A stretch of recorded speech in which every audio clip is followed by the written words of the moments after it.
podcast. My name is Brittany Thompson. You already know his name. Leon Thompson right here, guys. Y'all, we just wanted to throw this out here. This is something that's brand new, and it's something that's been on both of our hearts. And it's just another way to impact, empower, inspire, all the ends to get you past whatever limiting beliefs you have to do your first real estate deal. I promise you all, this podcast is going to be amazing. We're going to have coaches. We're going to have people from all over the country sharing how their first deal went in real estate, how they found it, how they got it, and how they closed it. And it is our hope that you can take, or anyone looking to get into real estate investing can listen to these stories, eliminate their limiting beliefs, and take action. Now, on the flip side of this, we also help people get their very first real estate deal. So if you or someone you know are interested in getting involved in real estate, and maybe you think the market's saturated, or maybe you think you have to have a bunch of cash or credit or rich uncle, auntie, cousin, brother, sister. Y'all know what I'm saying. If you think that you got to know it all, if you think that you have to have a real estate license, let me tell you something. You don't. You can do this starting right now. And we have a program in place to help you accomplish this in 90 days or less. So thank y'all for tuning in. 2 calls of action here. 1, if you're interested in getting your first real estate deal done in 90 days or less, visit getmyfirstdeal.com. Yes. And if you've got experience already, if you've already gotten your first deal, come on over to our podcast. We love to have you. We love to connect with you and get your story out there, your first deal story. Yes. Yes. So where can they go, babe? Yes. Well, you can connect with us on Facebook, connect with us on YouTube. Or they can go to myfirstdealstory.com. Boom! We're going to talk about the when, the where, and the how. We're going to take the blanket off. We're going to blow the lid up. We're going to expose all of the limiting beliefs and the lies out there, and we're going to inspire other people. So come tune in. Whether you're new or whether you're experienced, I'm fired up. I can't wait to connect with you. Peace! See ya. All right. I am a dodo. I got to get it together. All right, everybody. Welcome to another edition of the My First Deal Story.com podcast. I am your hostess with the mostest, Brittany Thompson, creator of GetMyFirstDeal.com, which is a program I use to help people get their first deal. But today is about highlighting yet another incredible, I was saying this earlier. I was like, oh my gosh, I'm fangirling. He's a celebrity. Look, everybody's a celebrity that comes on this podcast. If you don't feel special when you get off, I didn't do my job. So what I want to do is I want to introduce Mr. Dean Rogers. Look, he went from the NFL to real estate investor and now has done hundreds of deals, has the portfolio of about 10 milli. Like, this is crazy. So if you hear me, listen to me. And he's looking to build more meaningful relationships with other rock stars in the business and inspire you guys. So y'all, welcome to the stage, Dean Rogers. Oh man, thanks for having me. I'm gonna use this energy for the rest of the day. Yes. Welcome, Dean. I appreciate you for coming on. And look, just take it away. Tell them who you are, where you're from, what you're doing, and then we'll get into talking about your first deal. And let's just real talk it. Let's have a conversation. Tell us. Let's go, girl. Come on. All right. So I'm Dean Rogers. Grew up in a small little farm town in Central California, with hopes and dreams of being something big one day, and I was Mr. Sports Guy. And so did sports my whole life. And we'll come back to that story in a little bit. But, flash forward to where I'm at today. Now I married my high school sweetheart. I got 3 kids and another on the way. And I'm living in La Jolla, San Diego area, and living the golf cart life. Drive a golf cart around to my workouts, to the restaurants, grocery stores, the beach, yes, and and just trying to live my best life. That is amazing. I want to live that life too when I grow up. You're actually not too far from us. We're in Orange, California. Awesome. So yeah, that's exciting. And Okay. congratulations on the new one coming. That's awesome. It's gonna be busy. I don't know. I mean, whew. I feel tired. Already, right? Three's fun. We got 3, and we weren't ready. And then we got the 3rd one, and we're like, oh my God, this is not happening. Yeah. Well, awesome, man. Well, talk to us. I hear you say you come from the sports. You want to live your best life, and then that in real estate. Like, there's a massive gap. So if you could kind of take us on the journey from the sports life to the integration into real estate. Yeah. So, I mean, growing up, I wanted to be a professional athlete. You know, when you got the little sheet in class, what do you want to be when you grow up? I wasn't thinking about a doctor or fireman or anything like that. Like, I wanted to be a pro athlete. And maybe it was because I've been thinking about this and kind of laughing. Like, I grew up in a small little town, farm town, dairy town, where there wasn't a beach to go to and go surfing and, you know, go chase around girls. Like, there wasn't the San Diego Zoo. There wasn't like all these entertainment things to do. It was like you go to school and like the most fun thing outside of that is to play sports. So I was just super sports driven and loved it. You know, I loved it.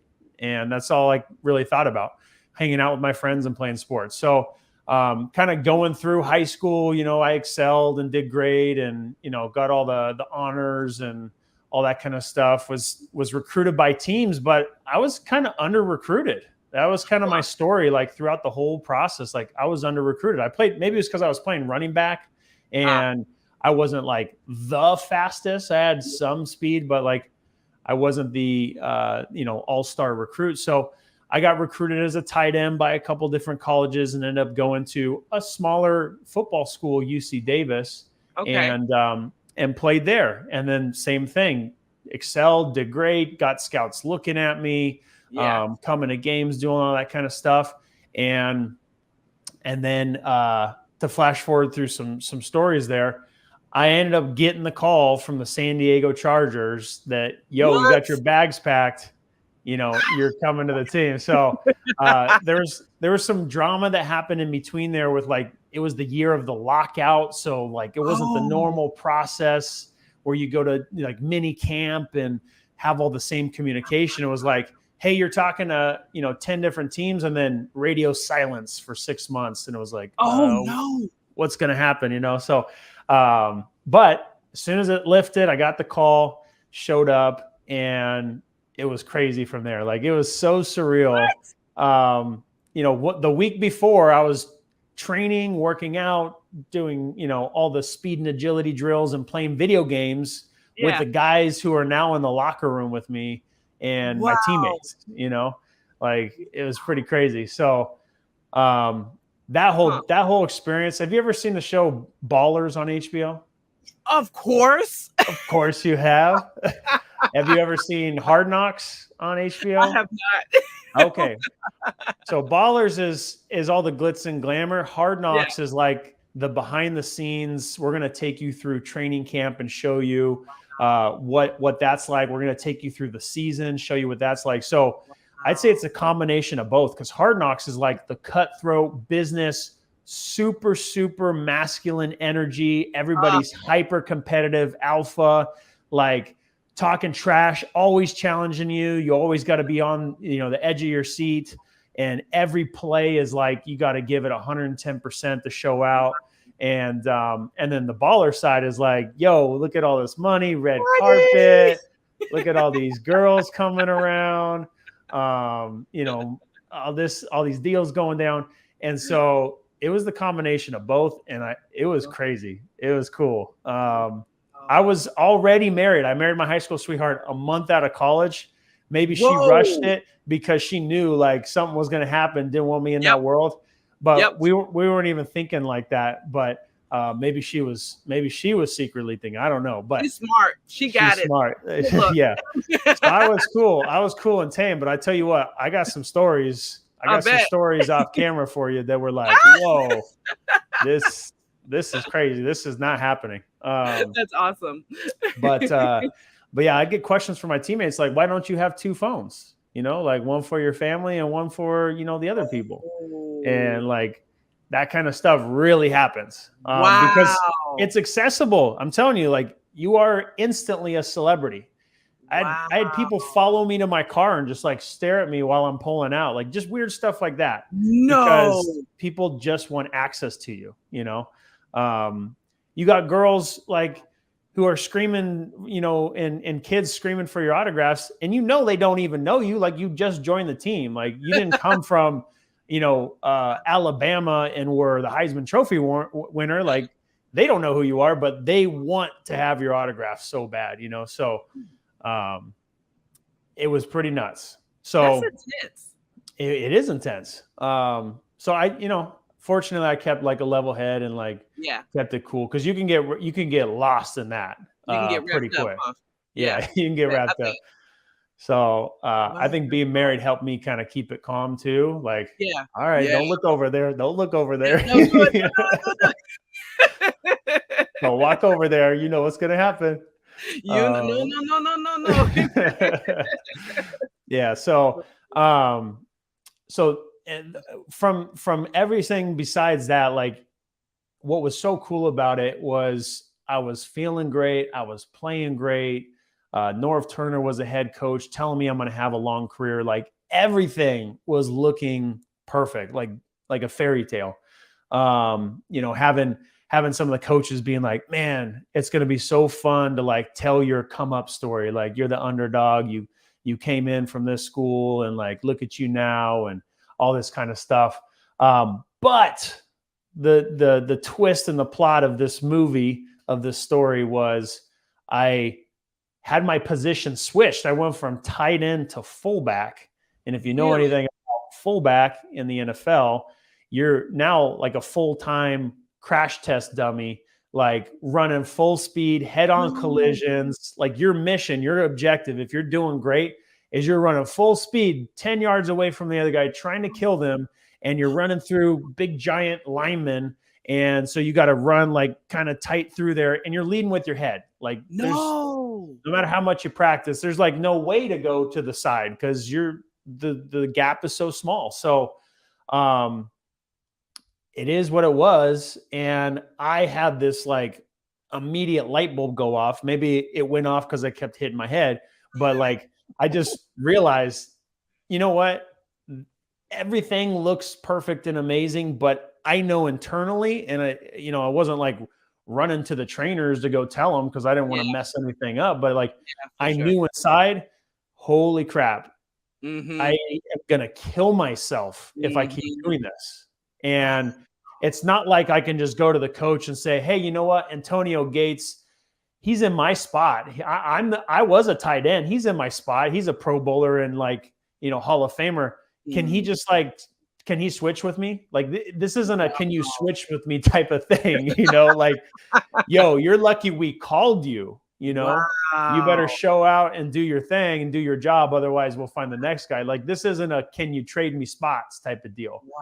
Let me have a churn. So I made, you know, the hardest decision of my life to this date, which was I got to walk away from this, even though I could go down the journey. I could try to go to another team. I could, you know, try to do something different. Like, no, it didn't feel like that was the journey I wanted to go down, even though everything was insane. Like I just signed a 7-figure contract. Like I'm in this new, like I'm where I wanted to be and dreamt of as a kid. I'm here. And now I'm like, I'm friends with Phillip Rivers. I'm friends with Antonio Gates. Like this is cool, you know? So, but I just knew in my gut, even though I still like wake up having dreams of still playing and being on the team and stuff, like I just knew it was the right decision, even though it was going to be hard to tell this story for the rest of my life, you know? But I also knew that my life would be pretty darn short if I stayed in it because I would be an absolute vegetable. And so made the decision to walk away. And then when I did that, I realized like I have to start all over. Like I spent all this time and effort to get to this point. This was my life, but now what? Isn't And that scary? That's scary. really scary. And part of the reason I went to UC Davis, because I just had, an understanding like education will be important someday, Sure. and there will be life after football. No matter how long I play, no matter how much money I make, there will be life after football. So fortunately enough, I had a really, really good friend who I played college football with, and he reached out to me right away. He knew what was going down, and he's like, "Hey, I got a really good opportunity for you. There's this corporation in San Francisco. I started working for them. They're about to go public, software company. Like, let me get you in here." So he basically shortcut, took me, cut the line in front of everybody type of thing. Like, didn't go through the normal weeks on end interviews and stuff. Like, just walked me straight to the hiring manager basically. And after the meeting, the guy was like, "Just let me know if you want the job." So got the job, and it was at a amazing company, exactly like what I dreamt of after football. Now, what happened though was, and maybe my story would be different if I got in like a sales job where my effort, my pay would match my effort, right? Right. But I joined into a position where it was more of like consultant type job. Again, great opportunity, but after going from a 7-figure contract to a $65,000 salary, honey, living in San Francisco, super expensive, living in a 424 square foot apartment, and just feeling month to month. I realized after busting my butt for a year, and they're like, "Wow, you worked so hard. You did so great. Let's give you a big $2,000 increase in salary." I was like, "Oh my God." Okay. Like, I would have felt appreciated if my value was recognized and I went up to at least 6 figures, like that's the space I at least need to be in. But no, that's not what it was. So wow. I was taken back. Whoa, I need to figure this out, because this is not going to get me anywhere fast. Because it's not like, hey, let me go to this other opportunity and like make moves, and now I made an extra 10, and now I made an extra 20, and now I got this like those. It just wasn't there. It wasn't, the opportunity clearly wasn't there to make moves. It was just clock in and clock out. You get paid the same amount. So open up my eyes just after that first year. I remember going home and thinking like, well, what else could I do? Like, what other skills do I have? Not really many yet. Maybe I could just find something that would allow me to get in, low barrier to entry. I just remember like late night infomercials from Dean Graziosi, and being a teenager, like on the edge of my seat at 2 a.m. wanting to buy his course. And like, okay, well, maybe I'd want to be a real estate agent, I thought. Is where my mind went. So I Googled how to get started in real estate, and up popped Sean Terry's Flip to Freedom podcast. Oh my God, that's my story. That's a lot of people's story. I love it. I love it, love it, love it. And I still haven't met him in person to this day, but I'll get to how I have met and talked to him in a second here. But I found his podcast and was instantly, unhealthily obsessed. Yes. Obsessed. Like, man, this guy is speaking to my heart. Like, he's got the Lord Jesus behind him, giving him power. He's got just the passion behind the business. He's on the mission to help people learn how to get started in real estate with little to no money. And anybody can do it. Look at this plumber who I helped. Look what he's doing in his life now. Look at this other person. I'm like, hot damn, I need to do this. Like, what man, you doing? if average Joe can do this, I'm going to take my effort and my discipline that I've always had from sports, and I'm going to apply that to this, and I will definitely succeed. So day one of that Google search, all it was audio. Like, I wasn't even watching YouTube like today and like seeing him show and go through the contract. Like I just listened to how to fill out the contract. Yeah. And I listened to that same podcast, how to fill it out. Well, I printed out, the copy he said from his website, and I'm going word by word because that's all I got to like try to learn how to fill it out. So I'm obsessing over all of these episodes, so much so that I took action right away and started doing one of the strategies he mentioned, which was, well, right now, a good strategy that's working is going to HUDhomestore.com. Mm-hmm. And HUDhomestore.com is where you can go find properties where people that got FHA loans are in foreclosure. Yep. It's a special website. And the first 30 days, anybody who's an owner-occupied buyer or a nonprofit can buy it. After 30 days, investors can start bidding on it. This show is sponsored by HiveMind CRM.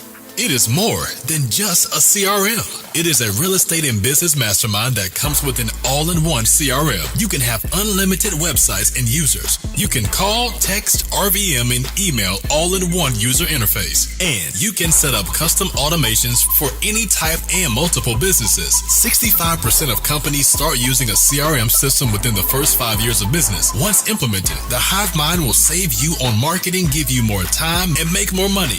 One of our users had his first $100,000 month using our system in June. We want to see you automate and accelerate your business. Text us at 210-972-1842 for future meetings and, of course, to get our $1 course on how to make more than 6 figures on one land deal. You can schedule your free demo today at HiveMindCRM.io. All you needed was a real estate agent who was licensed to go log in, submit your offer, and see if you won. So I just listened to everything with such detail that he did, so much so that I didn't even bid on properties in my area, my local market where I grew up. I bid on the properties in his market in Phoenix. Oh, wow. Because he was saying, I'm picking up properties in Phoenix and Glendale and, this place, Peoria. So I'm like, okay, well, I'm just going to follow what he's doing. Like, he's getting deals done. So I was willing to try anything. So I just followed to a T what he was saying and was making these offers. I remember like being so obsessed. I'm in the movie theater. I can remember this, like being in the movie theater, texting my agent, like, hey, I need to submit this offer at this price. My wife's like, what are you doing? I'm like, babe, I'm getting this deal. I'm submitting this offer. Yeah. Watch the movie, And man, I just remember making these offers, and it wasn't too many offers till I got my first one under contract. Yeah. And then the deal from there was, okay, you got it under contract. Now you got to go print out these papers. Yep. And you got to get $1,000 earnest money deposit to this company. I think it was in Orange County even too. Yeah. In Irvine. You got to mail it there with the check within 48 hours. Otherwise you lose the deal. So I'm like, I'm still commuting 3 hours a day to my corporate job. I had to commute from South San Francisco to the East Bay by the train. And it was an hour and a half each way. So like I had very little time to print these documents out and get to the post office because I was up early and on the train and I was out late on the train back. So like I had to go at lunchtime, and get like an Uber or a friend to take me. I can't even remember what I did, but I had to do that a couple times just to get to the post office and being like so eager and anxious to get there. And so the very first one, I get it under contract. I get the papers there. All that stuff is going good. And then you have 30 days to close escrow. That's right. Okay. So I remember, all right, well, I'm just going to do the next step. Sean Terry talks about going on Craigslist and finding buyers and doing stuff like that. Like Facebook wasn't as hot as it is now with all the local groups. Like you can find buyers in 3 seconds now. But like on Craigslist, I was like, okay, well, let me go, click on these ads and post some ads. And so I had like maybe 5 buyers that I was talking to and talking about the deal. And 2 of them were interested, but not quite at the price. And I'm like, oh man, like, what am I going to do? And I remember just like a couple of days kind of like maybe even a week passing, just feeling anxious and like, oh man, what am I going to do to get this deal? So I just had this. Now this is the thing. Okay. The little lesson, I'll pause and just give a lesson. Yeah. When you don't have resources to find deals, to sell your deals, you don't have all the pieces of the puzzle. You don't have all your stuff together like I do now. Yes. You got to be resourceful. Yes. You don't have resources. You got to be resourceful. And so I got resourceful. I got clever. And I thought, well, Sean Terry's my boy. This is his area. Hey. I don't have his number though. I'm a little shy. Like I'm not going to reach out to him on Facebook. I'm little old nothing. Like he's not going to care about me. Let me go to his website because there he is on his podcast talking about his website where he posts his deals and stuff like that. So I got to looking on Google and was like, okay, cool. Here's his website. Let me pretend like I'm the seller. I'm going to submit my deal. So I submit the deal online and his acquisition guy calls me. So his acquisition guy calls me and I start telling him what's up and how's it going down and all that kind of stuff. He's like, oh, okay, let me put you in contact with Sean. Let's see if we can get this deal sold. I'm all fangirling out. I'm like, yeah, let's go. Let's talk to Sean. Let's go. I'm really going to talk to him? No way. Like, I'm all nervous to talk to him. So I love it. I get it. He gets my number. He calls me. He's, driving around somewhere and I'm telling him what's up and, oh yeah, okay, cool. And he's like, yeah, we'll get that sold. No problem. And so he does what he does. He posted on his site. He, got it sold and contacted me. All right, Dean. Yeah, we got it sold. So we'll get this over to, escrow. We'll take care of everything, blah, blah, blah. And, we'll split it 50-50. So he got it sold. He took care of all the escrow stuff. We got that all in, wrapped up right when we needed to and got the deal done. We made $12,000. So I made $6,000 my first deal.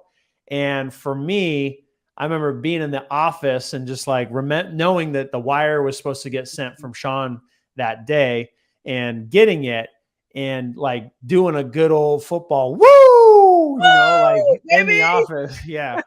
And one of my buddies who knew what I was up to, he's like, you just closed the deal, didn't you? I was like, yes, sir. My first deal. I'm like, look, I got some money. Yeah.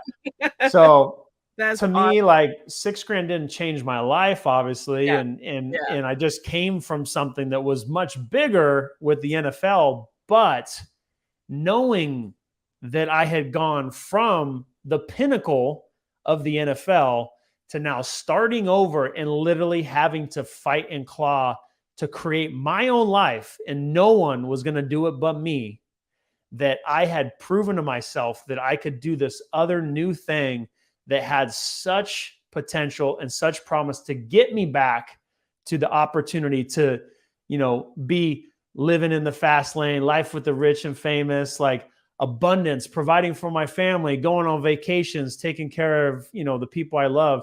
Yeah. And that right there was that proof of concept. Like, okay, this is cool. This is going to be it. And took it from there. I did a couple more deals like that with Sean Terry. Okay. And, the story, I know this is about first deal, so I'll spare you all the other details, but, lots of stories, lots of learning lessons of losing money, doing the wrong things that were newbie mistakes. But man, I'm so happy that I took action right away. That's the biggest thing in that period of my life that I'm grateful for is I don't know if I mentioned this, but from the first Google search to closing that first deal was exactly 3 months, like right on the dot. So get out of here. It was 3 months from the very first Google search to insane, obsessive action. And I'm not joking. Like there were some days while I was listening to this podcast, this was everything. This was my whole world now. Yeah. And I remember, listening to it on the way to work, sometimes during work, if it was a, downtime at lunch on the way back, but I'd be listening to it at night and I'd wake up in the middle of the night. My brain wouldn't stop working. It'd be like, 1 o'clock in the morning and I'd be listening to how to fill out the contract, like something so simple, so easy, but so important, as it was so new to me to try to figure that out. And I wanted to really understand and grasp it. So that's why I love talking about the first deal, because you have to take such massive action. And here's the biggest thing, because you said it already to me before the show. I don't know if you said it now, but some people, everyone's got a different story. Some people, I'll get jealous because they'll do their first deal in a week. Yes. Other people who are super mega successful, and I'm like, wow, you're doing so many great things. They'll tell me, oh, it took me 9 months to do my first deal. It took me 15 months to do my first deal. Everybody's got a different story, but it's all about your willingness to do whatever it takes to get over that hump, figure it out. Because once you do that first deal and you prove it to yourself, the switch just goes off. And okay, I can do this. And now your actions that go behind the I can help support the doing and getting the results. So I think that's the biggest thing, is like, you just got to go all out for your first deal. You got to be consistent. And that's what helped me. There was not a day off that I took where I was just hanging out and I'll get to that later. Like, no, I was listening to it every second. And that's what helped me push through and finally get that first deal. And as I watch newer people now that I'm around, the people who get deals, and I see, kind of struggle to get there or whatever, but then finally get it and then move past that first deal and do more, which a lot of those newer people in my market, I actually do deals and help them get the deals done. They I see are successful because they just have that personality of understanding to just keep going and keep pushing. And as long as you're willing to do that, you're going to make it. It's not for the faint of heart. I think it's Les Brown that says you got to be hungry. And I'm always saying you got to be hungry. Got to be hungry. And boy, I was hungry. Just, again, walking away from what I was just in and saw and was tasting, to walk away from that and know, like, oh, damn, I'm hungry, girl. Like, I gotta get after it, because I got some making up to do here, So, that's so empowering. I mean, and I don't have the privilege of knowing a ton of mega athletes and things like that, but I can only imagine that it's like humbling almost to have such a high, and then all of a sudden, like, go deep in the valley. Like, it's humbling. It's so much admiration. Like, I know, like, I can pretty much guarantee you went through something. Like, I bet you went through something.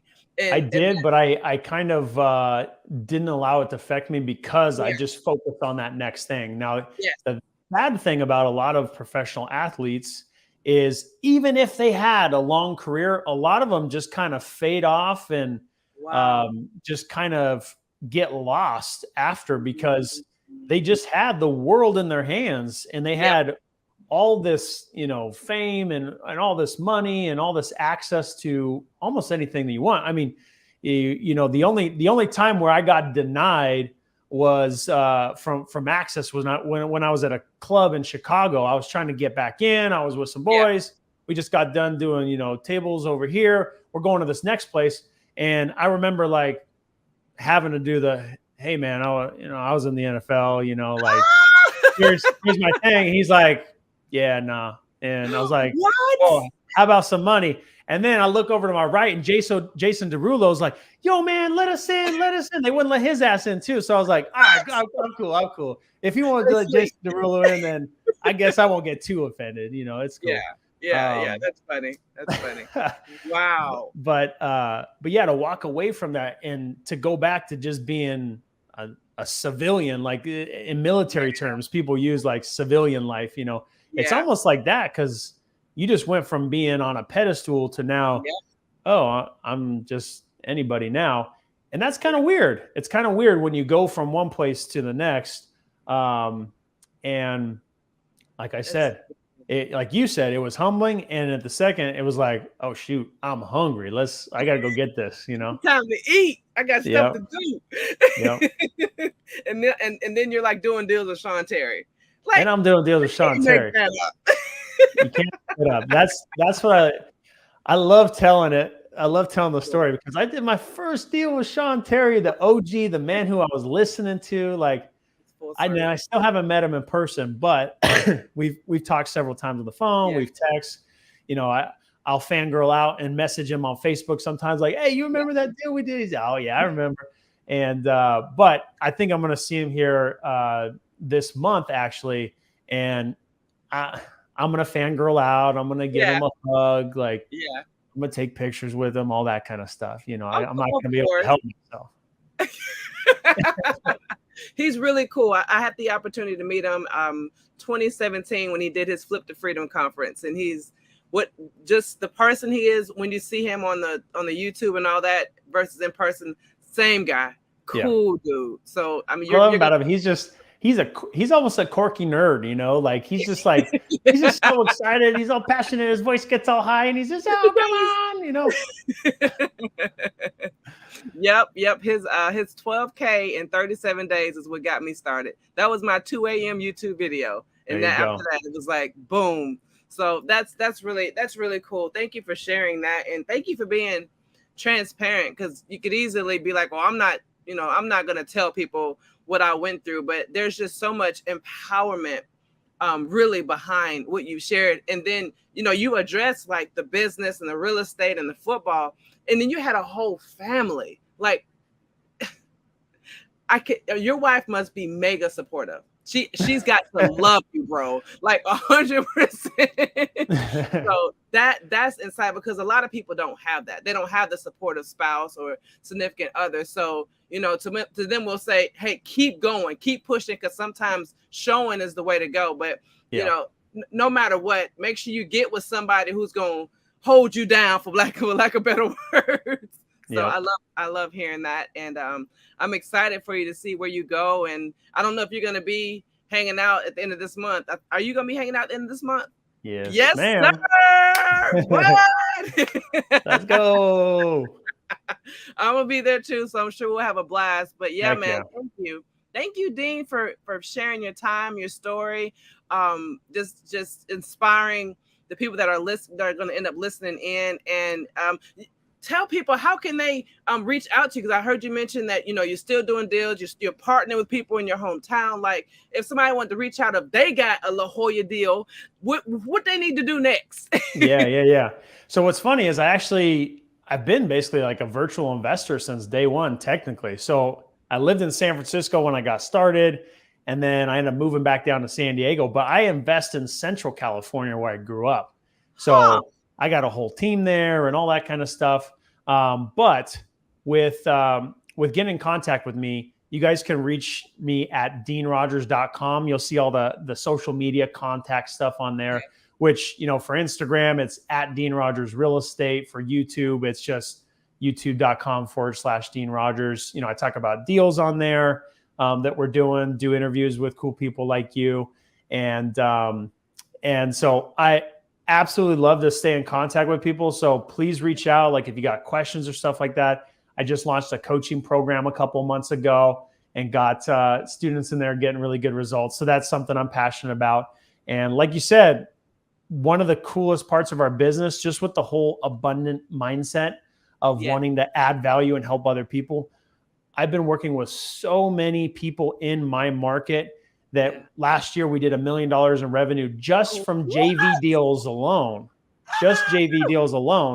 And the same is looking good this year as well. So we love working with other people because obviously we've got the experience. We're really good at maximizing the deal, getting it under contract for the best price, selling it to, if we're wholesaling it, selling to a cash buyer, top price, making sure everything gets done correctly through escrow. So the same thing that Sean Terry did for me, maximizing that deal is what I'm doing with other people. And it's just, definitely come full circle, and it's really rewarding. That is so good to hear. That is exciting. But before I let you off, I do have to ask you one question too. For the people listening in, what would you say is one major limiting belief that you had to overcome in your journey in real estate? Yeah, I would say the first thing that I had to overcome, right? Because I just came from where I came, and now I basically started all over, and life was so expensive so quick after that first year that it's like, I don't have money to go just invest in all this stuff. Like, I walked away from a big contract, like the money is not there. So how do I start a new career? How do I go start my own business? And so the biggest limiting belief I had, which I just punched in the face right away and kind of kept fighting it, was the idea that you had to have money to make money. Like, you needed to be established. You needed to have a career to be an investor. And you also needed to have experience. That was the combination of having the money and needing to have the experience to be able to do a deal. Because now here I am talking on the phone after my first deals of the just online auctions, which I thankfully didn't have to interact with sellers yet. But then Sean Terry's next step was go do direct mail, right? So now I'm talking to sellers, and here I am, little old me, starting from scratch with really no legitimate experience in buying houses and being an investor. I'm having to tell this seller I can buy their house for cash. So having the limiting belief that, you know what, I actually don't have the cash, or, you know what, how am I going to be able to buy their house? How can I really help this person in their situation? But Sean Terry really hit it home that, no, you are helping this person. This person is in need, right? And you are the person that's coming in, helping them in this situation, and also creating a great opportunity for an end cash buyer like this. You're doing good stuff here. You're doing good work. And so for me, that was just like the push I needed to hear from Sean to be able to like get in there, overcome it, and get the job done. Oh my gosh. Thank you for sharing that. It's powerful. I wish I had like the technical know-how to do the yes. That is so good. Thank you so much, Dean, again, for taking time away from your business, your family, what you could be doing to be here and to share your story. I'm just so honored and grateful for y'all. I hope that y'all heard his story, because there were some crescendos, there's some peaks and valleys in there. And I know that it's going to speak to so many people. So if y'all hadn't heard him, if you want to reach out to him, and look, just connect. You know, you never know what'll come out of a connection. Go to DeanRogers.com, and he's what you see is what you get. And I'm getting that vibe. So I'm excited about that. That's rare in these streets. So I'm excited to meet you. I'm excited for other people to be exposed to your story and hopefully be impacted and inspired and empowered. For those of y'all that are interested in investing in real estate and don't know where to start, don't know who to rock with, don't know what to do, feeling overwhelmed, I'm going to ask you right now, go to getmyfirstdeal.com, register. We do free challenges, 5-day challenges every month, and they're meant to just equip you on how to find, get, and close your first deal. And hey, maybe we can get you through the program. We can get you wrapped up, get you the blueprint, and then send you to go hang out with Dean, because he's going to take you to the next level. That's the goal. With the right people in the right places so they can take you to the top. So if you're hearing this message, like I said, check us out there. Don't forget to check Dean out. Thank y'all for tuning in. It's Brittany Thompson with the My First Deal Story podcast. The show is sponsored by The List Guys. Do you need more leads in your local or virtual market? 1 in 10 small businesses don't invest in any kind of marketing. The List Guys have over 35 plus list types to choose from, and you can mix and match any list or criteria.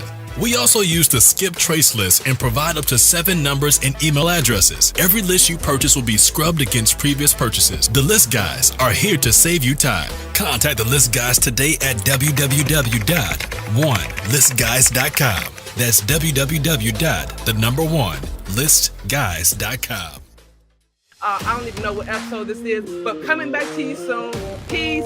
Go do something. Take massive and perfect action. Bye.